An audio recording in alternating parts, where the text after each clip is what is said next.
selama ini. Tak lama Hua datang menemuinya. Melalui monitor suara, Sang Yu memaksa Hua agar segera pergi dari tempat itu. Tapi Hua tetap masuk. Akibatnya dia juga ikut disandra oleh Qiang. Melihat Hua dalam bahaya, Sang Yu bilang kalau dia masih bisa mendapatkan lebih banyak harta lagi, asal Qiang melepaskannya.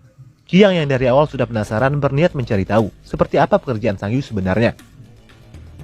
Situasi berubah menjadi kacau, lalu Sanji terbangun, kemudian menyerang mereka. Sementara Sang Yu tertikam saat berusaha melepaskan diri.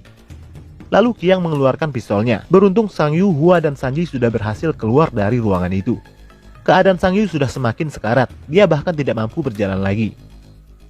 Tak lama berselang, anak buah Qiang datang memburu mereka. Sanji berusaha menghalangi mereka agar Hua bisa menyelamatkan Sang Yu melarikan diri naik ke atas. Akibatnya Sanji tewas di tangan anak buah Qiang. Lalu Sang Yu mencoba melawan salah satu anak buah Qiang yang bertubuh besar.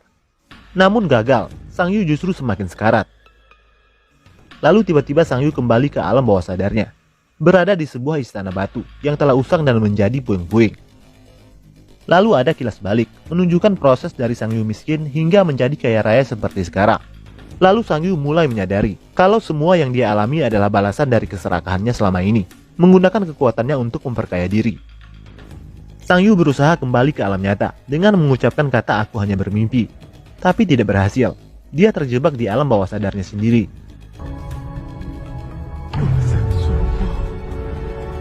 Tak lama berselang, Sang Yu berubah menjadi sosok monster yang sabuknya dia curi.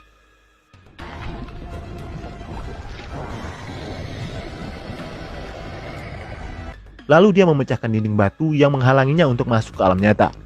Tak lama monster itu berhasil masuk ke dunia nyata, lalu menyerang dan membunuh Qiang dan anak buahnya. Pada saat yang bersamaan, Sang Yu juga sudah kembali. Kemudian monster itu mendekati Sang Yu, berniat untuk membunuhnya.